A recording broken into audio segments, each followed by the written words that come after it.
유년부 친구들, 오늘도 함께 기쁜 마음으로 예배 드렸으면 좋겠습니다. 나는 예배자입니다. 함께 찬양할게요.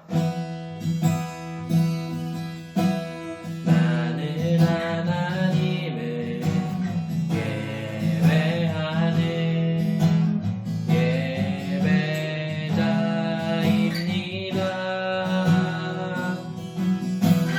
제가 서 있는 곳 어디서나 하나님을 예배합니다.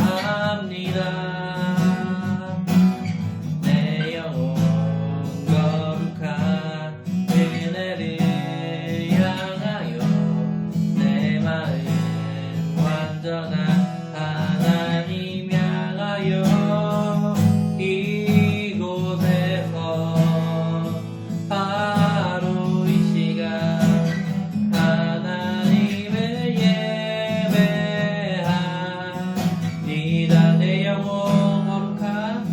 내 영혼 거룩한 은혜를 향하여 내 마음 완전한 하나님 향하여 이곳에서 바로 이 시간 하나님을 예배합니다.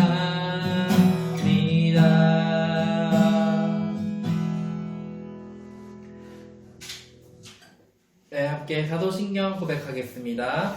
전능하사 천지를 만드신 하나님 아버지를 내가 믿사오며 그 외아들 우리 주 예수 그리스도를 믿사오니 이는 성령으로 잉태하사 동정녀 마리아에게 나시고 본디오 빌라도에게 고난을 받으사 십자가에 못 박혀 죽으시고 장사한 지 사흘 만에 죽은 자 가운데서 다시 살아나시며 하늘에 오르사 전능하신 하나님 우편에 앉아 계시다가 저리로서 산자와 죽은 자를 심판하러 오시리라. 성령을 믿사오며 거룩한 공회와 성도가 서로 교통하는 것과 죄를 사하여 주시는 것과 몸이 다시 사는 것과 영원히 사는 것을 믿사옵나이다. 아멘. 전도사님이 기도하겠습니다.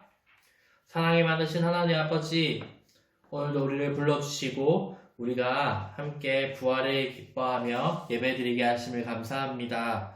각자의 자리에서 아버지 한 마음으로 예배를 드릴 때 아버지는 홀로 높임 받아주시고 우리가 부활을 기뻐하며 나아갈 수 있도록 우리에게 한 마음으로 인도하여 주시옵소서. 주님, 이 시간 우리가 말씀을 듣습니다. 말씀 듣고 우리가 누구인지 그리고 어떻게 살아야 하는지 잘 알게 하시고 그 말씀을 따라 잘 살아갈 수 있도록 아버지 하나님 앞에서 결단하고 그렇게 살아갈 수 있도록 도와달라고 기도하며 나아가는 우리가 될 수 있도록 인도하여 주세요. 모든 것 감사드리며 예수님 이름으로 기도드립니다. 아멘. 네, 말씀 같이 볼게요. 요한복음 20장 21절에서 23절입니다. 요한복음 20장 21에서 23절. 네, 함께 읽겠습니다. 시작. 예수께서 또 이르시되 너희에게 평강이 있을지어다. 아버지께서 나를 보내신 것 같이 나도 너희를 보내노라. 이 말씀을 마치하시고 그들을 향하여 숨을 내쉬며 이르시되 성령을 받으라. 너희가 누구의 죄든지 사하면 사하여질 것이요 누구의 죄든지 그대로 두면 그대로 있으리라 하시니라. 아멘. 자, 오늘 설교 제목은 부활하신 예수님이에요. 예수님은 십자가에 달리셨어요. 바로 우리 때문에 달리셨는데 그러고 3일 만에 부활하셨어요. 자, 부활하셨는데 이 광경을 처음 본 사람은 이 막달라 마리아라는 사람이에요. 이 막달라 마리아가 그 무덤에 있는 예수님의 시체에 천을 닦으려고 봤는데 아니나 보니까 갑자기 무덤이 열려 있는 거예요.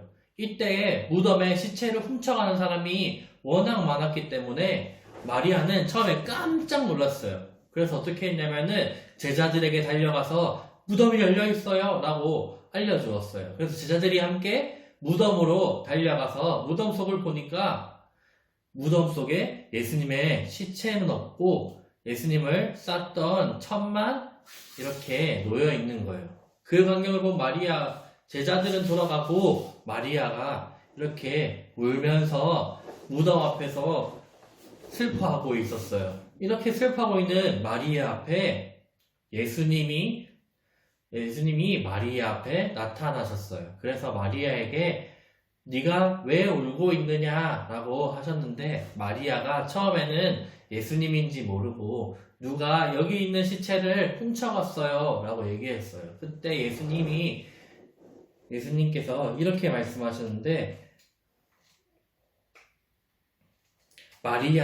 마리아라고 부르셨는데 마리아가 이때 올려다보니 예수님께서 계신 것을 보고 기뻐하였고 예수님께서 제자들에게 알리라고 말씀하시자 이 마리아가 제자들에게 달려가서 예수님께서 말씀하신 대로 살아나셨어요 라고 제자들에게 알려주었어요. 처음에 이 제자들은 믿지 않았지만 이후에 다시 이 제자들이 모이게 되었을 때 유대인들이 무서워서 문을 잠그고 그 안에서 무서워서 있을 때 예수님께서 이렇게 나타나셔서 제자들에게 너희에게 평강이 있을지어다 라고 말씀하셨어요.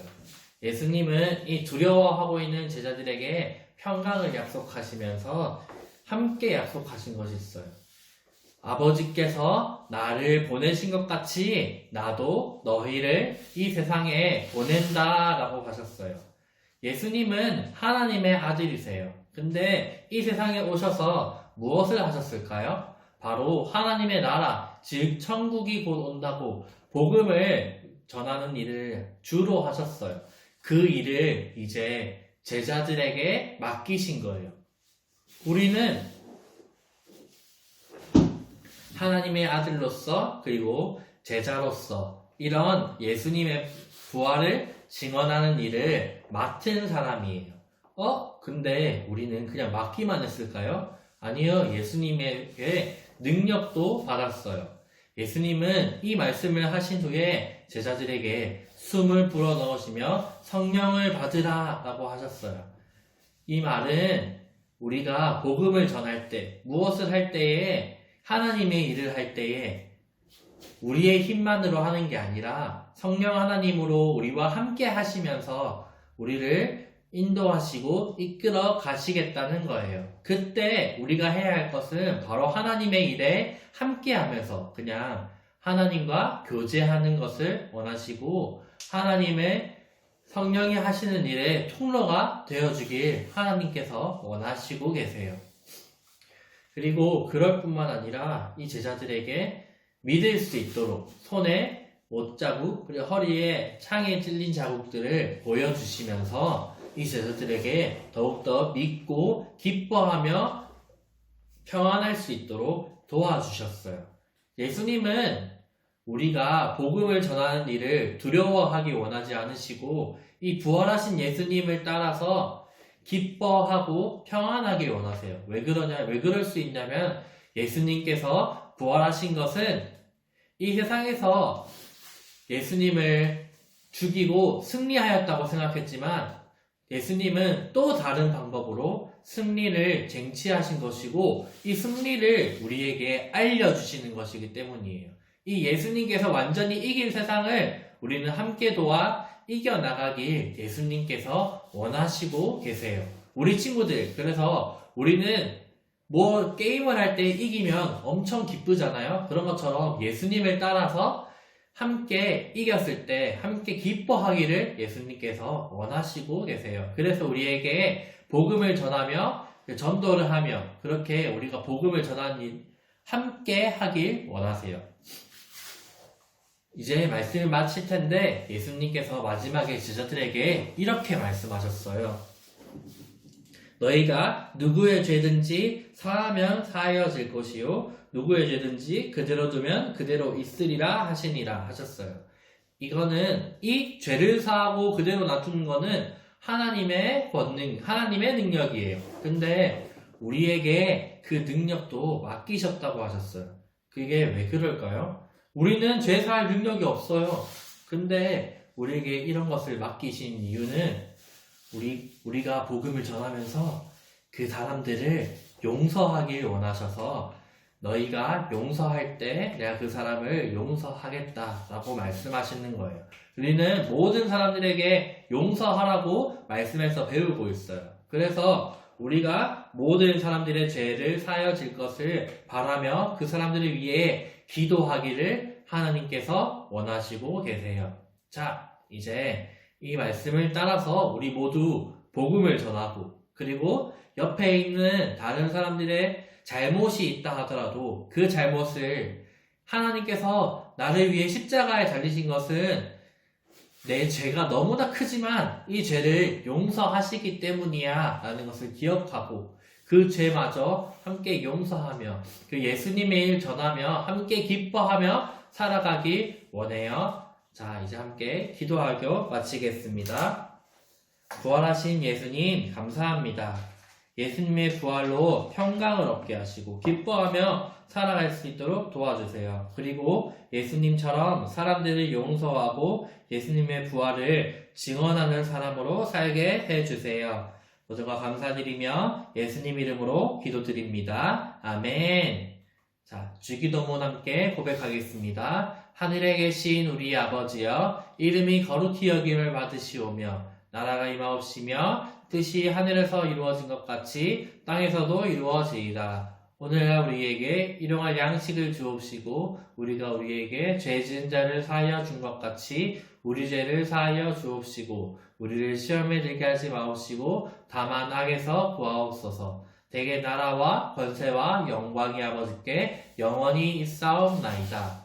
아멘.